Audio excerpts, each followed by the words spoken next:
माननीय सदस्यगण, मुझे श्री आदित्य देवीलाल विधायक द्वारा गरीब तथा अनुसूचित जातियों को सरकार द्वारा आवंटित 100 गज के प्लॉटों की कॉलोनियों में मूलभूत सुविधाएं उपलब्ध न होने से संबंधित ध्यान आकर्षण सूचना संख्या 5 प्राप्त हुई है। मैंने इसको आज के लिए स्वीकृत किया है। अब श्री आदित्य देवीलाल विधायक अपनी सूचना पढ़ें। बहुत धन्यवाद अध्यक्ष जी।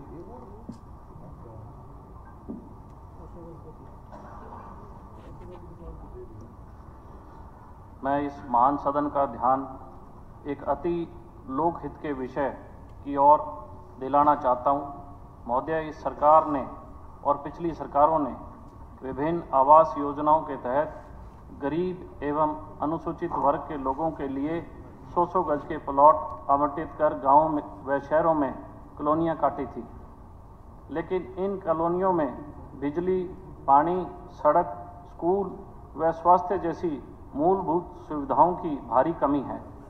यह आवास मुख्यतः पंचायत की ज़मीन पर काटे गए थे व लगभग सभी जगह गांव से काफ़ी दूर है, जिस कारण उनको ज़रूरी सुविधाओं को लाभ लेने के लिए दूर तक जाना पड़ता है। अतः इन कॉलोनियों में सरकार द्वारा सभी मूलभूत सुविधाएं उपलब्ध करानी चाहिए।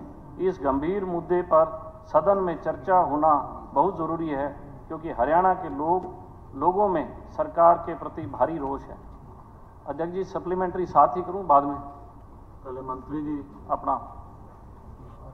माननीय विकास एवं पंचायत सप्लीमेंट्री लेनी नहीं लेनी, मैं रिप्लाई दे देता हूँ। माननीय deputy speaker sir, Aditya Devilal ने जो प्रश्न उठाया, 2008 में अनुसूचित जाति, पिछड़ा वर्ग, गरीबी रेखा से नीचे निर्भय करे लोगों को 100 गज के प्लाट अलाट किए थे, लेकिन किन्हीं कारणों से प्लाट उनके नाम रजिस्ट्री दिखा दी गई, कब्जे नहीं दिए गए, या तो गांव से बाहर थे या खड्डों में थे या कुछ कब्जाधारी जमीन पर काबिज थे। इस हरियाणा प्रदेश में 4,573 कॉलोनी को रेगुलाइज किया था, जिसमें से 2253 कॉलोनियां उसमें लोगों ने रहना शुरू किया, और उसमें हमने 2320 जो कॉलोनियां हैं उसमें सुविधाएं दी जा रही है, बाकी हमने सुविधा दी है। और जब हम कॉलोनी 100 गज के प्लाट देते हैं, उसमें सड़क, बिजली और पानी की सुविधा सरकार देती है। 10 वर्षों में हमने इसमें 320.50 करोड़ रुपया खर्च किया है, जिसमें हमने दक्षिण का DHBPN को हमने 72 करोड़ रुपया दिया, UHBPN को 22.5 करोड़ दिया, और जन स्वास्थ्य विभाग को हमने 66 करोड़ रुपये दिए हैं। इस प्रकार से इस चिंता को देखते हुए माननीय मुख्यमंत्री जी ने हाउसिंग फॉर ऑल मुख्यमंत्री आवास योजना शुरू की है, जिसकी शुरुआत 10 जून 2024 को शुरुआत की, जिसमें 7,000 लाभार्थियों को प्लाट अलाट किए गए, उनको प्रमाण पत्र दिए, उनको कब्जा दे दिया गया।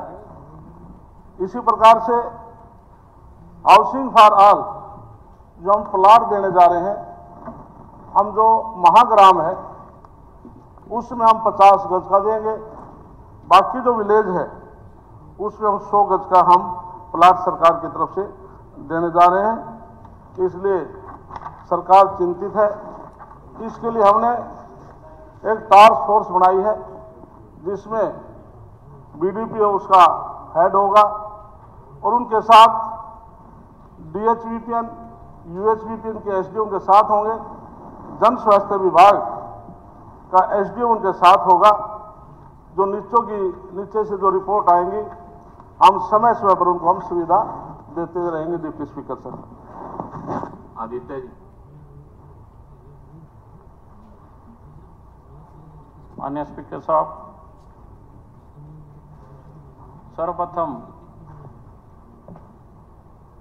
माननीय मुख्यमंत्री जी का मैं धन्यवाद करना चाहूँगा कि उन्होंने सुप्रीम कोर्ट के जो फैसला था डीएससी का, उसको हरियाणा में लागू करने का काम किया, जिससे जो 36 जातियां जो इससे वंचित थी उन सबको समान अधिकार मिला। और कृष्ण बेदी जी ने अपने वक्तव्य में कोट किया था कि 1994 से 2005 तक इन सभी को समान लाभ मिलता था। 2005 के बाद कांग्रेस की सरकार ने इन जातियों के साथ, अन्य डीएससी की थी उनके साथ ये जो है जिस डीएससी में आती है ये तमाम जातियां, ये मैं सबमिट कर दूंगा। कांग्रेस के लोगों को जब भी डीएससी की बात आती है, कांग्रेस के लोगों को बड़ा दर्द होता है, खास तौर पे गीता बुक्कल जी को जब भी डीएससी की बात आती है तो उनको बड़ा इस बात का 2005 के बाद कांग्रेस के टाइम में ये आपने केवल 100 गज के प्लाटों का जिक्र किया। ये 100 गज के मंत्री जी 100 गज के प्लाटों में यही रहते हैं। हुड्डा साहब, गीता बुक्कल जी 100 गज के प्लाट में नहीं रह रही, 100 गज के प्लाट में मैडम यही रहते हैं। स्कीम पढ़ के आए, जो 100 गज के प्लॉट महात्मा गांधी ग्रामीण बस्ती योजना के तहत दिए जाते हैं, वो schedule caste, backward and all BPL, हर कास्ट का बीपीएल, उसमें एससी डीएससी का कोई विषय नहीं है सर। वो गरीबों को दिए गए प्लॉट है, उनकी सुविधाओं को लेकर ध्यान आकर्षण है। अब इनको जो मुद्दे से भटकाना है तो वो कुछ भी भटका दे। ये 100 गज के प्लॉट हर गरीब को दिया जाता है। और मैं सर एक बार क्लियर कर दूं, मैं एससी डीएससी के वर्गीकरण के कतई भी खिलाफ नहीं हूँ। मैं इस चीज के खिलाफ हूँ कि दे कुछ नहीं रहे, झगड़ा फालतू मेरे ये समझ नहीं आ रही कि कांग्रेस के लोगों को डीएससी की बात आती है, कोई चर्चा होती है, दिक्कत क्यों होती है? क्यों उन्होंने डीएससी के साथ भेदभाव किया? कांग्रेस में किया ये तो सबको पता है। जब भी डीएससी की बात आती है, आप सब लोग आपको इस बात से दिक्कत क्या है? आपको तो उल्टी का सरकार का, सुप्रीम कोर्ट के फैसले का आपको स्वागत करना चाहिए। देखिए, 100 गज के प्लाट का जो विषय है वो सब गरीबों को दिया जा रहा है। डीएससी समाज का जिनका उन्होंने जिक्र किया, 36 मैं डॉक्टर रघुवीर कादयान जी, डॉक्टर रघुवीर कादयान साहब यहाँ के सबसे सीनियर सदस्य हाउस के सीनियर सदस्य हैं। 2005 के बाद कांग्रेस की सरकार थी। डॉक्टर साहब, आप तो समझा लेते उनको कि उनसे भेदभाव मत करो, आपको तो समझाना चाहिए था, आप तो सबसे सीनियर हो और आपने तो सबसे ज्यादा हाउस में आप सदस्य रहे हो लंबे समय से। आपकी सुनते नहीं थे क्या? ये डॉक्टर साहब आपकी सुनते नहीं थे? अब 100 गज के प्लाट अगर इतनी अहमियत थी 100 गज के प्लाटों का, आप लोगों ने क्यों नहीं लिए? अगर 100 गज के प्लाट की इतनी अहमियत थी तो इन्होंने क्यों नहीं लिए? और यही प्लाट हुड्डा सेक्टर के होते तो ये सारे अपने कोटे के ले लेते। अगर यही प्लाट हुड्डा सेक्टर के होते, ये सारे कोटे में ले लेते। उस टाइम इनको कोई दर्द नहीं था, उस टाइम ये अप्लाई कर देते। तो इनको ये आप बिना परमिशन खड़े मत करिए प्लीज। देखिए शहरवाल साहब, आपके हल्के में कॉलोनियां नहीं है तो सबको हिस्सा मिलना चाहिए कि नहीं मिलना चाहिए? आप बैठिए। अन्य लोगों को हिस्सा मिलना चाहिए कि नहीं मिलना चाहिए? तो आप विरोध क्यों कर रहे हो? हिस्सा नहीं मिलना चाहिए। आप इस बात का विरोध क्यों कर रहे हो? हिस्सा नहीं मिलना चाहिए। आप बैठिए। गीता बुक्कल जी तो बहुत पढ़ी लिखी है, आप बैठेंगे, ये तो विरोध कर रही है क्योंकि इनको दिक्कत है। आप बैठिए एक बार। लेकिन आपको तो नहीं विरोध करना चाहिए। आप अपनी बात को 100 गज के प्लाट के विषय से शुरू कीजिए। वो 100 गज के प्लाट से ही शुरू कर रहे हैं आप। 100 गज के प्लाट में स्पीकर साहब, 100 गज के प्लाट में गरीब आदमी रहता होगा, जो फाइनेंशियली वीकर सेक्शन है, वो उसमें नहीं आते ये जातियां सारी। तकलीफ तो आपको है जी, मैं तो अपनी बात रख रहा हूं, तकलीफ तो आपको है। एक मिनट, आप 100 गज के विषय पे आइए। 100 गज के प्लाट सर, 100 गज के प्लाट में सर 100 गज के प्लाट में क्या वीकर सेक्शन के लोग नहीं रहते? आप कंटिन्यू कीजिए। मैं तो बोल रहा हूं, बोलने नहीं दे रहे, ये विरोध कर रहे हैं। आप सर आप बैठिए बैठिए। मैं ध्यान दिलाना चाह रहा हूँ, इनको दर्द हो रहा है इस बात का। आप बिना परमिशन के खड़े मत होइए, बैठिए। जितने विधायक आपकी पार्टी के विधायक क्या इसका विरोध करें डीएससी का, तो फिर आपको दिक्कत किस बात की? आप बात सुनो मेरी, आपको दिक्कत किस बात की है? आदित्य जी आप इधर बात कीजिए, उधर छोड़ के आप जिक्र को शुरू कीजिए। सर इनको दिक्कत किस बात की हो रही है? इनको खड़े होकर इनको समर्थन करना चाहिए कि सुप्रीम कोर्ट का फैसला है। आप बैठिए इसको, आप बैठिए। सुप्रीम कोर्ट सबसे बड़ी कोर्ट है, अगर उसने फैसला किया है, मैं उसी पे कह रहा हूं आदित्य जी आप अपनी बात को। सर सुप्रीम कोर्ट सबसे बड़ी कोर्ट है जिसका हम सब लोग सम्मान करते हैं कि उन्होंने। मंत्री जी एक बार उनको बात रखने दीजिए, अपनी बात रखने दीजिए। मंत्री जी एक बार आप अपनी बात रखिए, उसको समाप्त कीजिए। सर 100 गज के प्लाट में यही लोग रहते हैं। मैं आपको बताना चाहता हूं, इनका काला चिट्ठा खोल दूं आज मैं। High court, Punjab Haryana high court ने ए ब्लॉक पे स्टे लगाया, ओनली सर्विसेज पे। इन्होंने एजुकेशन पर अपने आप ही ठोक दिया। वो तो मनोहर लाल जी का भला हो, 2020 में हमें एजुकेशन का राइट दे दिया। स्टे था नौकरियों पे, इन्होंने एजुकेशन पे भी लगा दिया था। वो तो मनोहर लाल जी का धन्यवाद, और धन्यवाद हमारे लॉ ऑफिसर्स का, उन्होंने एजुकेशन में दे दिया हमारे को। मंत्री जी आप बैठिए। जब आदित्य जी आप अपनी बात को समाप्त कीजिए। सर एक बार सुन तो लो, जब हरियाणा पंजाब हाई कोर्ट ने वो डिसीजन हमारे खिलाफ दिया। आप सर प्लीज विषय से भटकने का काम मत करें। आप सुन तो लो सर, जब हमारे खिलाफ आप विषय को मत भटकाइए। मंत्री जी आप ही नहीं सुन रहे हमारे, तो हम क्या करें? मंत्री जी एक बार आप बैठिए। मंत्री जी आप अगर बात को नहीं मानेंगे तो कौन मंत्री जी आप बैठिए, एक बार बैठिए। आप बैठिए मंत्री जी, आप इस प्रकार से मत। आप बैठिए, एक बार बैठिए। आदित्य जी आप अपनी बात को समाप्त करिए। आप बैठिए मंत्री जी, अगर आप ऐसा करेंगे तो कैसे काम चलेगा? बैठिए प्लीज। आप मंत्री जी आप बैठिए, अगर आप ऐसे करेंगे कैसे चले? आदित्य जी आप अपने बात को जल्दी समाप्त कीजिए। स्पीकर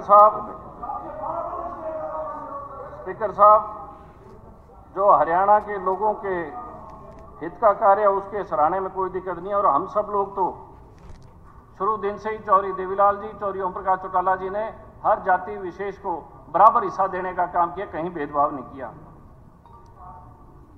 अध्यक्ष महोदय, जैसा कि माननीय मंत्री जी ने जवाब में बताया कि पिछले 10 वर्षों से इस योजना के तहत लगभग 320 करोड़ रुपए बजट आवंटित किया गया, और महात्मा गांधी ग्राम बस्ती योजना के अंतर्गत लगभग 4573 कॉलोनियों को निर्मित किया गया, अर्थात प्रत्येक बस्ती के लिए लगभग 7 लाख रुपए आवंटित हुए। मेरी मंत्री जी से यह सवाल है कि क्या 7 लाख रुपए एक बस्ती में पक्की गलियां, पक्की नालियां, बिजली, स्वच्छ पेयजल उपलब्ध कराना संभव है?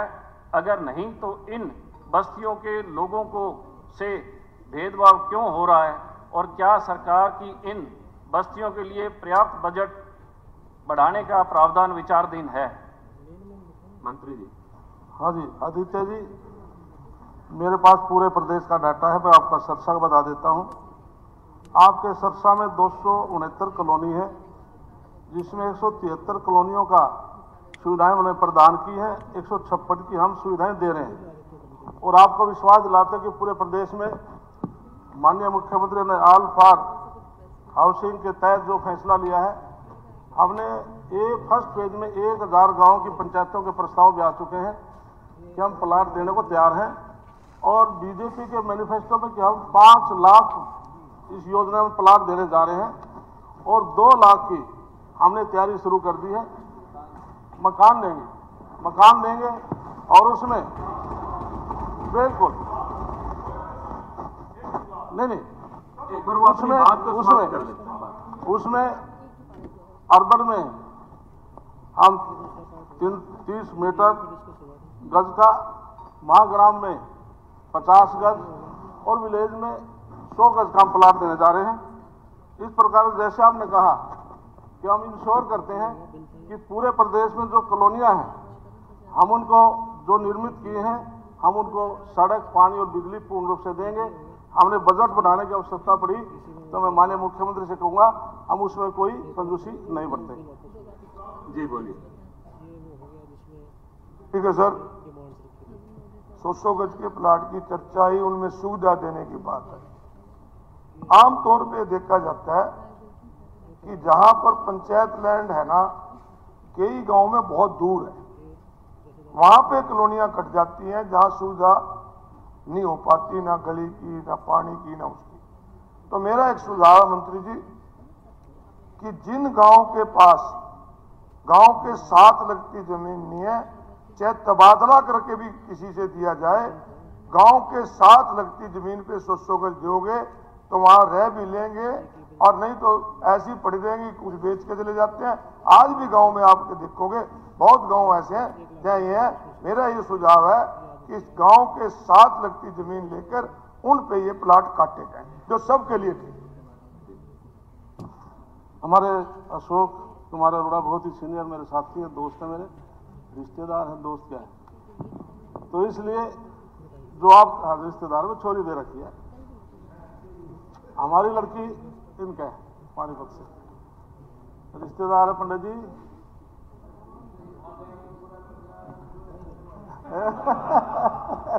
तो इसलिए आपका जो सुझाव है, नहीं आपका सुझाव है, माननीय मुख्यमंत्री जी हाउस में बैठे हैं, लेकिन हमने माननीय नायब सैनिक सरकार बनने के बाद पूरे प्रदेश में हमने बहुत से गांव में खुद हमारे मंत्री विधायक खुद गए हैं।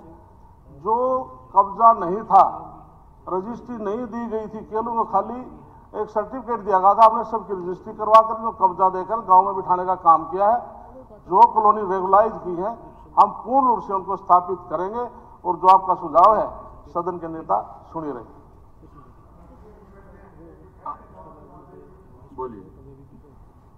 मेरा जो है जी, जो शहर में जो बड़े बैठे जो गाँव से कॉलोनियाँ देवा, तो उनको भी नगर पालिका की जगह लेकर या कहीं जगह लेकर उनको भी प्लाट दिए जा, ताकि हर शहर में 100 गरीब आदमी हैं उन्हें वोट दी, उनको भी प्लाट दिए जा 100 गज के। जो खड़े बैठे जो बेचारे जहाँ उनके पास जगह नहीं है, कुछ नहीं है, उनको भी दिए जा प्लाट। दूसरा हमारा शाहबाद के अंदर शुगर मिल में बहुत दिन से धरना प्रदर्शन में बैठे हुए, या तो उनको नौकरी दी जाए या उनको इसी से संबंधित बात कीजिए। आदित्य जी आप बात। मेरा दूसरा विषय सप्लीमेंट्री है। जैसा कि मंत्री जी ने जवाब में बताया कि महात्मा गांधी ग्रामीण बस्ती योजना 2008 में शुरू की गई, तो लगभग 15 वर्ष बाद भी यह योजना धरातल पर लागू क्यों नहीं हो सकी, इसके क्या कारण रहे, यह भी बताया जाए। इन बस्तियों का भी नाम महात्मा गांधी कॉलोनी ग्रामीण बस्ती रखा है। 2008 में हुड्डा साहब का राज था जी। आज उनकी आत्मा भी रोती होगी, भी गरीबों को ठगने का काम किया वोट लेके, और कोई सुविधा गरीब लोगों को नहीं दी गई, और वो भी इस बात को लेके कि सिर्फ एक वोट बैंक के हिसाब से गरीब लोगों को प्लाट देके और उन्हें दर दर की ठोकरें खानी आज भी पड़ रही है। अध्यक्ष महोदय मेरा नाम दिया है। देखो छाछ बोल लो तो ठीक है, छल नहीं बोल रही है तो पूरा हरियाणा लूट के गिर दिया, वो बोल रही है। अरे शर्म करो, कुछ शर्म करो। सीएलयू का खेल किसने खेला? बहुत कुछ कहना आता है। सीएलयू का खेल किसने खेला? सारे हरियाणा की जो व्यवस्थाएं थी सारी की सारी कानून आपने तोड़े, और आप तो इस दफा तैयारी करे बैठे थे भी सरकार में आएंगे, सारे तैयारी करे बैठे थे, और अब हालत ये है कि जब आप हालात ये है कि आप आज बोल नहीं सकते। कादर साहब मैं गलत बोल रहा हूँ तो बताओ। आदित्य जी आप बात से मत भटके। आदित्य जी बैठे थे कि नहीं बैठे थे? आदित्य जी हरियाणा लूट के खा गए। आदित्य जी आप अपना परिवार पूरा जब करें। भी किसी गरीब की या मुद्दे की बात होती है इनको बड़ा दर्द होता है। इस बात आप अपने विषय पे आए। मैं विषय भी आ रहा हूँ, विषय भी बोल रहा हूँ कि महात्मा गांधी को भी नहीं छोड़ा इन्होंने। आप ये ऐसे लोग हैं इन्हीं को ही दो पूछने का अधिकार है। आप अपनी बात को पूरा कीजिए। इन्होंने आदित्य जी आप अपनी बात को पूरा कीजिए। कम से कम नाम तो कुछ ऐसा रख लेते जिसके नाम को देश पूछता है। आपने उनको ही नहीं छोड़ा। आदित्य जी आप अपनी बात को पूरा कीजिए। गरीब आदमी को केवल वोट बैंक समझ के सालों साल अंधेरा ढोते रहे, और इंदिरा गांधी जी कह रही थी गरीबी हटाएंगे, गरीबी तो हटी नहीं, गरीब हटा दिया आपने। सारे कागजों से हटा के आदित्य जी आप उसी विषय पे आइए, आप विषय पे आइए आदित्य जी, आप बार बार विषय से भटक रहे हैं, आप विषय पे आइए, दर्द हो रहा है इनको, आप विषय पे आइए, बार बार भटकिए मत। सच्ची बात बोल रहा हूँ तो इनको तकलीफ हो रही है। आप अपने आदित्य जी विधायक जी आप नहीं चाहते गरीबों को प्लाट मिले? मंत्री जी आप अपना, आप नहीं चाहते? मंत्री जी आप जवाब दीजिए। आदित्य जी, मंत्री जी आप कीजिए बात। आदित्य जी बैठिए, बैठिए आदित्य जी, आदित्य जी बैठ जाइए प्लीज, बैठिए आप। मंत्री जी आप बात को पूरा कीजिए। Aditya ji, deputy speaker sir, देखिए आप जिस विषय में चल रहे कुछ भी रिकॉर्ड नहीं है। मंत्री जी आप जवाब। आदित्य जी बैठिए, आदित्य आप प्लीज बैठिए। आदित्य जी नहीं आप बैठिए, बैठिए आप बैठिए, मंत्री जी जवाब देंगे आपको, बैठिए। आदित्य मैं जवाब दे रहा हूँ, बैठिए आप। मंत्री जी आप जवाब दीजिए। डिप्टी स्पीकर सर, मैडम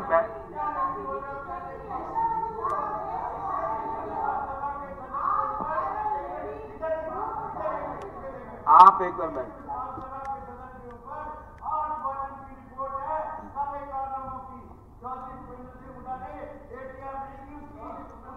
आप लोग आपस में, मंत्री जी, डिप्टी स्पीकर सर, बत्रा जी, बत्रा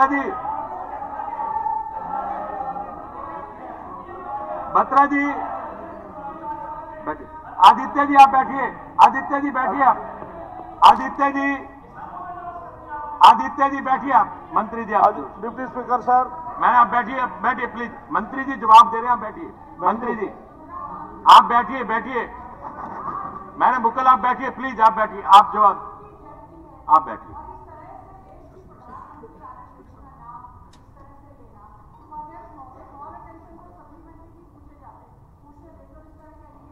वो स्पीकर को केवल चेयर की तरफ संबोधित करें तो ज्यादा अच्छा होगा, इससे नहीं तो माहौल जो है बहुत ज्यादा खराब होता है। स्पीकर सर, आदित्य चौटाला ने कहा कि जो 2008 में जो प्लाट 100 गज के लाट हुए थे उनको कब्जा देने में, रजिस्ट्री कराने में देरी का क्या कारण है। 2008 में कांग्रेस की सरकार थी, लेकिन बीच में हमारा कार्यकाल रहा। माननीय मनोहर लाल के समय भी हमने रजिस्ट्री कराई, कब्जे दिए थे, और नायब सैनी जी ने पूरे प्रदेश में इसको युद्ध स्तर पर लिया है कि हम हाउसिंग फॉर ऑल के तहत हम इनकी रजिस्ट्री कराएंगे, कब्जा इनको देंगे। दूसरा, जिस प्रकार से पहले मैं सारा जवाब इनको मैं दे चुका हूं, इसमें देरी के ये कारण रहे हैं। अध्यक्ष महोदय, जैसे कि जवाब में बताया गया कि अभी तक लगभग 1000 ग्राम पंचायतों को इसके लिए चयनित किया गया है, और अगर इस योजना की यही गति रही तो इस योजना के क्रियान्वयन में लंबा समय लग जाएगा। इसे सभी पंचायतों में जल्द से जल्द करवाने की कोई योजना सरकार के विचाराधीन है तो उसका ब्यौरा विवरण माननीय सदन को दिया जाए। स्पीकर साहब, माननीय मुख्यमंत्री ने पूरे प्रदेश में गरीब आदमी चिंता की, जैसे रामकरण हमारे विधायक ने अर्बन में गरीब आदमियों चिंता की, जो दुखी झोंपड़े जो डीएनटी के लोग हैं, हम फर्स्ट प्रायोरिटी पर डीएनटी के लोग हैं, उनको अर्बन में हम 30 गज के मकान पर प्लाट देकर मकान देंगे। इसी प्रकार से हमें सभी ग्राम पंचायतों को हमने विभाग की तरफ से चिट्ठी जारी की है कि आप प्रस्ताव दें, हम 100 गज के प्लाट अवश्य देंगे। माननीय सदस्यगण, अब ध्यान आकर्षण सूचना पर चर्चा समाप्त होती है।